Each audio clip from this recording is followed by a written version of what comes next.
Sleep. It's such an important topic for women. I love to sleep. It's like one of my favorite things to do. But what's the best way to achieve great quality sleep when you are a woman going through your menopausal phase of life? I'm Chantal, and I've been creating videos on this channel now for a few years. I did recently take a little break, but I'm back. I feel better, and I'm especially excited today because I'm doing something for me. I'm going skating on probably one of the world's largest outdoor natural skating rinks. So if you're intrigued, I can share a clip of my experience towards the end of this video, and I will also include an update on how I've been feeling after taking HRT for just a little over 2 weeks. But in this video, in terms of sleep, it's crazy because it's often one of those things, first things I think about when I wake up in the morning, especially if I did not sleep well, is when will my next opportunity be to either nap or sleep again? And it usually depends on what else I have going that day, but it's definitely top of mind as soon as I wake up. In this video, I decided to talk about sleep because I happened to watch another creator the other day talking about sleep training their younger 18-month-old baby. And that brought back so many memories for me because when my kids were little, they did not sleep very well. Both my boys slept for maybe a few hours straight at night, and I never really figured out the magic formula for them to achieve a full night sleep. But you know what? Over the years, everything worked, itself out. But I was exhausted for a few years. Well, a lot of those years, but I survived. And now today they are teenagers and they probably sleep longer than me. But for menopausal women, the best advice I can offer is to treat your sleep routine in a similar way that one would for their babies or young children. Let me explain. So you wouldn't really give your baby or a small child sugary, greasy foods or caffeinated drinks before bed, right? And I would think that for the most part, you wouldn't have a crazy energetic play session right before bed or watch super scary movies to wind down. So you want to kind of set the mood for a calm and peaceful environment so your body knows that it's almost bedtime. So here are my top sleep tips for things that have worked for me over the years. So eating healthy or as healthy as you can to ensure that you're consuming proper nutrients. So like good fats and protein, fiber, fruits and vegetables, and some greens. Avoiding or reducing caffeine, alcohol, or refined sugar, especially if you're going through stressful times, because it will just make things worse. Finding other ways to reduce your stressors is important, but I realize that it's often easier said than done. So ensuring that you get proper supplements each day if your body needs a little help. Example, magnesium, which can help calm your body, relieve leg pain, promote healthier bowel movements. And if you take medications for whatever conditions or even HRT, and they are helping you, making sure that you take them consistently. Also, taking a warm bath can be helpful. And if you have Epsom salts, add some to your water. Having a fan in your room to help circulate the air and to create white noise to block out any distractions in your house. And earplugs and a big pillow over your head are also amazing for that purpose. As for air, making sure you breathe and take nice long inhales and exhales. If you do catch yourself tossing and turning one night, being aware of the types of breaths you're taking can help your body, and your mind relax, and in turn helping you go back to sleep. If you have pets, and let them sleep in your bedroom if they keep you up at night or wake you up often and it's disruptive to your sleep.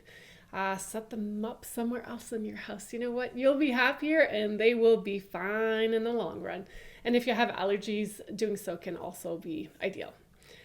Blackout blinds or curtains is awesome to help promote good deep sleep. If you have or use proper bedding like cooling sheets or pillowcases, just ensuring that you're not too hot or too cold to sleep. Doing so can help reduce hot flashes or unpleasant night sweats, especially if you tend to run on the hot side.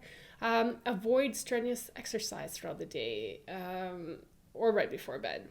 Think more like yoga, walking, and swimming, especially if you're having a challenging time to fall asleep and to stay asleep. This is one of my favorites, but ensure that you have daily bowel movements. Your body and digestive system will be happier, which means using less energy to make things work at night could help you sleep better.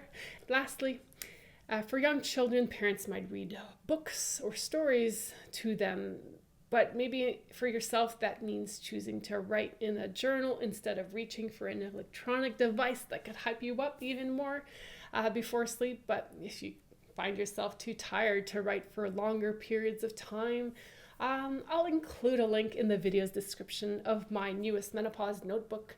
It was designed in a way that you can quickly, check off a few things, your habits, your symptoms, and on the days you have more energy or feel more inspired to write or create, I have extra pages to do exactly that. In terms of an update for my HRT, it's been just a little over 2 weeks, and I have been bleeding, but I'm not concerned too much yet because it is a common side effect of taking hormones. As you're replenishing your depleted body, it can kind of trigger a period sometimes, especially if you're not considered postmenopausal yet. So in terms of sleep, while being on HRT, I did kind of say before that for a few of the days, I almost felt like more wired at night, but that seems to be better now. And earlier this week, I do have to say that I don't know if it was the HRT, but I kind of felt off throughout the day. I wasn't sick. I just felt like my brain was not connecting to my body, and doing any kind of creative work, or work for that matter, on the computer was just requiring so much of my energy that I just took a break and I went and did something else. And I think I'm back to normal now. I don't know what it was, and it could have been that, could have been something else. But anyways, again, while being on HRT and sleep, I've noticed that when I do fall asleep, I tend to have a deeper sleep because I'm dreaming more, kind of weird dreams that sometimes, but at least I think it's telling me that I am falling asleep for longer periods of time, which allows my body and my brain to dream. So that's probably a good thing, right? I have been experiencing breast pain, and while taking estrogen and progesterone, it kind of started a little bit before. It's still here, still experiencing it, but it is definitely one of those symptoms that when your hormones are fluctuating and bouncing all over the place, you might experience breast pain. But I feel like that hasn't gone away. If anything, it's like a little bit worse. But I'll keep an eye on things and let my doctor know if it's not improving. As far as like brain fog and fatigue, they kind of play hand in hand, right? So if I'm tired, my brain fog is worse. So achieving the best sleep that I can is always crucial in order to feel my best. And that also means eating nutrient-dense foods, because if not, whatever else I might eat usually impacts how my overall brain health feels. I am sorry for the weird video. My house has been weird. My cat's always meowing. There's always something going on, so I kind of feel like I rushed through this, but I hope that you got a little something from it. And thank you for watching, and I will see you in the next video. Bye for now.